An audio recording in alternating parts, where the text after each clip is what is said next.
All right, so I just helped a military family PCS into the Fort Hood area save $12,000 off of a $250,000 home, and I am going to tell you exactly how I did it. Their offer did not get rejected, all right, and they did not get beat out by cash offers. We followed these 4 principles that I'm going to tell you in a moment, and we got them the house that they wanted at the price they needed. So if you're somebody who's worried about overpaying for a house, wants to make sure you get a good deal and you can like keep the mortgage within budget, like within your housing allowance, then you're going to want to watch this video, because I'm going to give you the strategy that nobody else is telling you. Also, sound off in the comments. I would love to know if you think the current housing market is overpriced or underpriced. All right, do you think homes are worth what people are paying for them?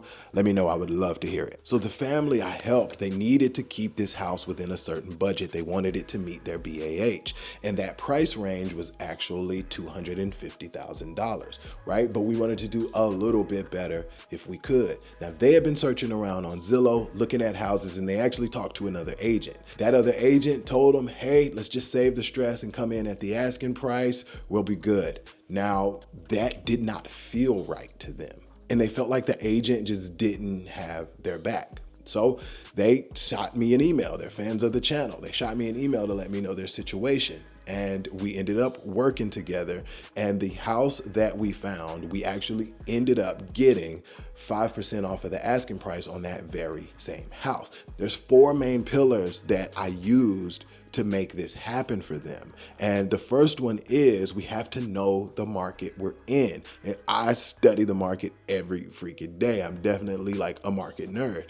You need to know the market you're in. In a buyer's market, you're way more likely to get money off of the asking price, right? Because there are more sellers than there are buyers. And right now, Fort Hood area, that's the market we're in. We're in a very strong buyer's market. Now, if we were in a seller's market like 2021 and there are more buyers than there are sellers, well, then you're competing for a house and you probably can't get any money off the asking price, right? So you have to know the market you're in.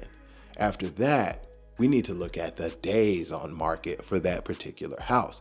The house that just hit Zillow day 1, staged to perfection, beautiful twilight photos and all of the good stuff, it is probably going to sell on day 1 for the asking price or more, right? The best houses always sell fast. That is just a law of the housing market. But if that house has been sitting for several weeks, well, then that kind of changes things, right?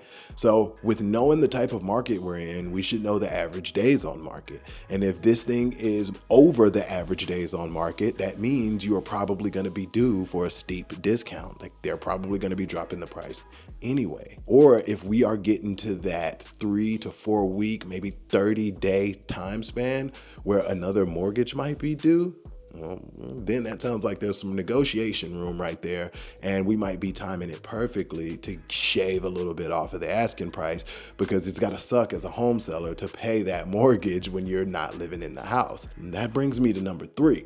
We need to know the seller motivation. We need to know why they're selling. Are they living in the house right now and just like testing the market, or are they leaving in a month? Have they already gone to the next house? Are they paying 2 mortgages? Is this house just owned free and clear and it can just sit forever? Like, these things matter when presenting your offer, so that you don't get your offer rejected and you actually get what you want. You need to know the why. Start with why. Even with my homebuyer clients, I always start with why. All right, that is going to be one of the main tenets. All right, so we've got our 3 pillars. We need to know the market we're in, we need to know the days on market, and we need to know the seller's motivation. We take those things together to make up our offer. But in order to really have an offer that's going to get accepted, we need to have receipts, comparable sales. All right, we need proof that the offer we are giving you is logical and it's not just a ridiculous lowball, right? We need to see that other homes have sold for a similar value. A seller is not going to just give us a house with a 5 to 10% discount because we want it. like that doesn't work. It doesn't work when my 4-year-old does it, and it's his favorite go-to.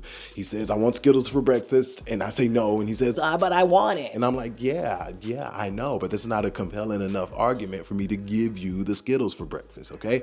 Same thing for the $12,000 that you want off of this house.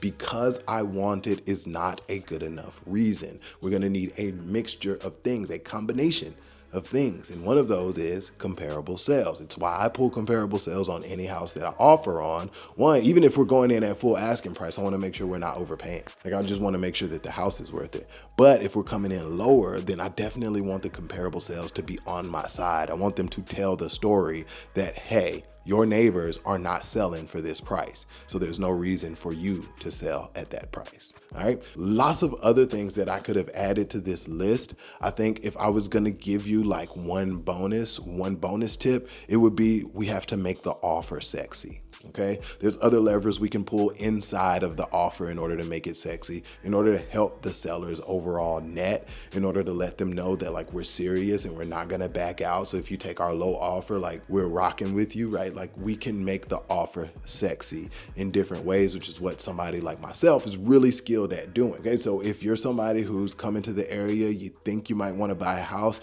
you want to make sure you don't get screwed over, reach out. All my contact info is in the description, and I would love to just talk to you about your specific situation. Not every house is going to give you a discount, right? But you need to know the ones that will. And you need to know that when you're shopping in your budget and outside of your budget, because a lot of times we can bring the house that is slightly outside of your budget back into your budget. All right, thanks for hanging out with me today. More videos over there. I appreciate your time. Like and subscribe and the things that YouTube likes, and I'll holla. Peace.